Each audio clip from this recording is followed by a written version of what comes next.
Hey guys, welcome back to my channel. My name is Melissa Siegel. I'm a professor of migration studies, and this is a channel about all things migration. Today we're continuing with our country case study series where we zoom in on a specific country and look at the migration history, the migration policy, and the current migration situation in that country. Today we're looking at Senegal, and we are continuing in this video with looking at the migration policy and governance in the country. Of course, if you're interested in the other videos, you can check them out here. I'll also link them in the description below.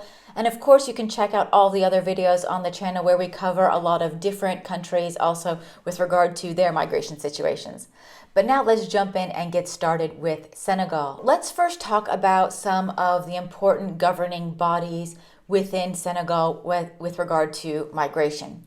So first we have the Ministry of Economy, Finance and Planning, who's in charge of developing migration policy and collecting and analyzing migration data. Then we have the Ministry of Public Service, Labor, Social Dialogue and Professional Organizations, and they authorize migrant work permission and enforce labor policy. We also have the Ministry of Interior, who's really in charge of executing immigration management. Then as far as looking at kind of diaspora engagement and return, so who's in charge of that?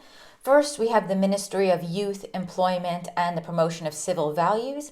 And their job is to ensure that migrant labor supply helps to match up with demand.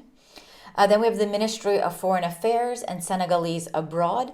And there was also established in 2019 a secretariat for the Diaspora also.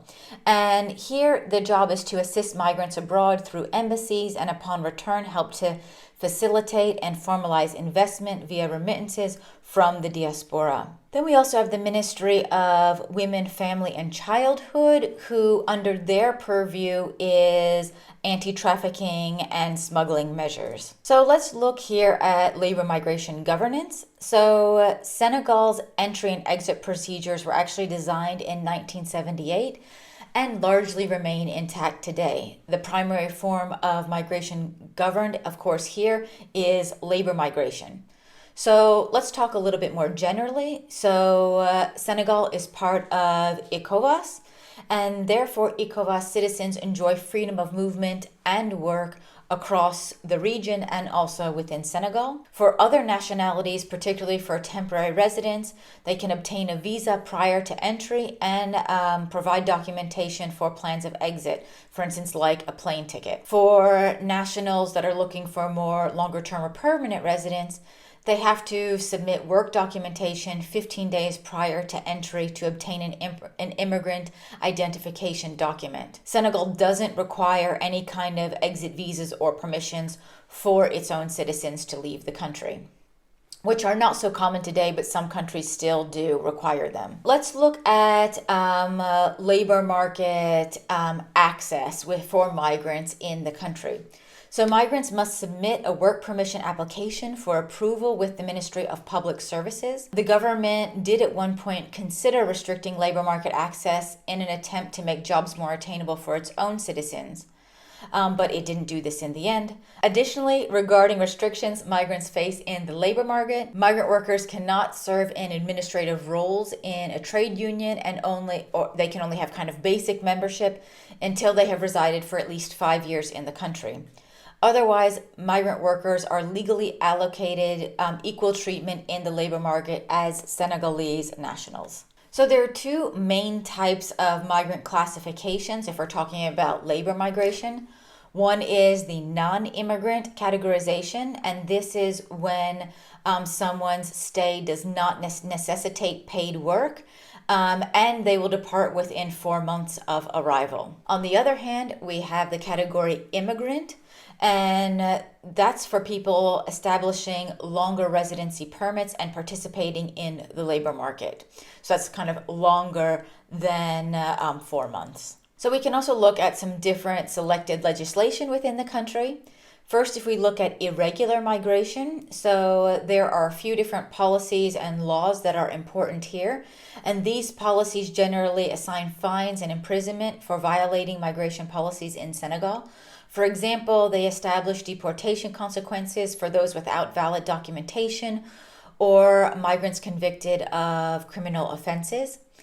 Furthermore, fines and prison sentences are imposed for those engaging in irregular stay or irregular labor. And in 2000, the 2005 law specifically targets smugglers and more broadly anyone caught falsifying documents, and it ascribes fines and prison sentences from 2 to 5 years. We can also look at laws with regard to trafficking in persons. So similar sentences are ascribed to traffickers in aggravated situations as those for smugglers, and cases of barbaric treatment are given even harsher sentences. The law also provides stipulations for trafficking victims to remain in Senegal and apply for residence during the litigation process. So the really important law here was for 2005 on trafficking in persons and assimilated practices and victims protection. So this is really the important law governing issues around trafficking and smuggling. So then we can turn and look at diaspora engagement. And of course, if you're interested in more on diaspora in general and where the term comes from, you can check out my video on that. I'll put it here and link it in the description below. The priority here is to facilitate successful return and reintegration for people who have been abroad. So after creating a High Council for Senegalese living abroad in 1995, the government actually held a symposium in 2001 to partner more closely with diaspora communities abroad. And within this, they had specific goals for the government's approach to diaspora engagement. And these were 6 goals. The first was reviewing the structure and orientation of the Council for Senegalese living abroad and support the proposal that only a representative of Senegalese diaspora could preside over this organization. There was also creating a mutual fund for insurance system for the Senegalese diaspora to assist migrants and their families with health problems. There was also setting up a bank for migrants, removing customs duties, taxes, and fees, offering and giving priority to a quota scheme for financing immigrants willing to participate in the construction of family housing in their society of origin through housing programs, and also favoring access to financing mechanisms for co-development established between Senegal and France, and setting up a commission for the promotion of projects shared by women. Within the diaspora engagement programs, reintegration has been very important. So formal reintegration is only handled in collaboration with the International Organization for Migration and only in the 5 areas that you see here. So the IOM return and reintegration programs base their approach on 3 pillars of reintegration. So economic reintegration, psychosocial well-being, and social well-being. Between 2017 and 2018, IOM resettled more than 5,000 returnees in the country. So we have seen more favorable resettlement outcomes in some areas than in others. So continuing with some of these priority areas, Senegalese immigrants abroad should return if they are irregular in the destination countries, and this is typically in European countries. So this is one of the priorities of the Senegalese government. On this basis, the government has entered into bilateral agreements under the pretense that development will reduce irregular migration, which of course can be definitely problematic to some extent. Remittances are also included in the purview since they fit under the goal of controlling the transnational practices of African migrants in Europe. There is a concern that some authors have, of course, stated that this is placing the responsibility for development firmly on the migrants themselves and implies that the agency of the migrants takes primacy over in the development of home areas and diverts attention from the importance of structural aspects of development policy. So there really have been some concerns about kind of placing too much pressure on migrants for development and kind of shifting responsibility away from governments in this regard. So basically, Senegal's policy approach is to place responsibility on migrants to send money back. it is less so the government's responsibility to create structurally sound development schemes, or at least that's what we have seen in the past. There are a number of bilateral agreements that have also been signed between Senegal and other countries with regard to migration. So with Morocco, for instance, in 1964, there's a mutual agreement of free labor market access in both states. With Mauritania in 1972, which facilitates the ease of movement between the two countries. With Gabon in 1982, which has stipulations for placing educators for Senegal in Gabon, and some protocols that have been implemented but not ratified in Gabon. Labor agreement signed with Saudi Arabia in 1988, and this facilitates migration to work in Saudi Arabia's construction sector.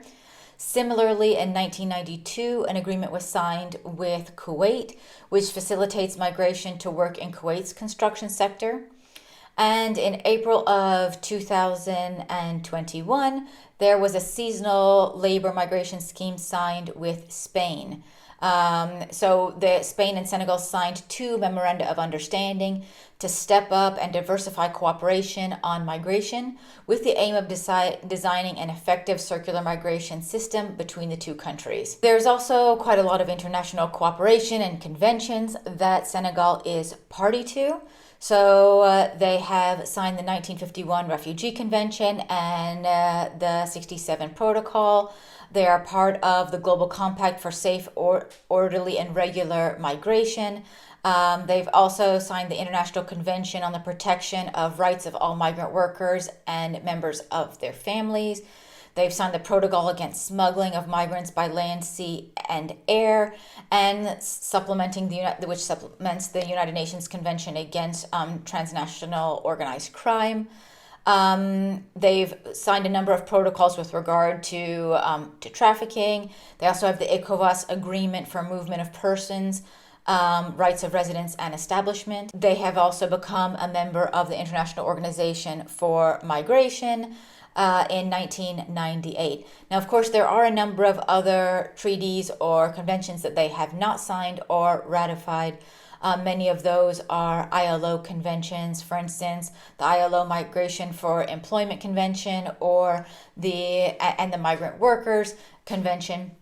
But they are still very much part of international cooperation. So I hope that just gave you a quick overview of the migration governance and policy situation in Senegal today. Again, don't forget to check out the videos on the history of migration and the video on the current migration situation in Senegal. If you like this video, please like, subscribe to the channel, hit that notification bell so you don't miss any of my videos that I upload every week, and I hope to see you next time. Bye-bye.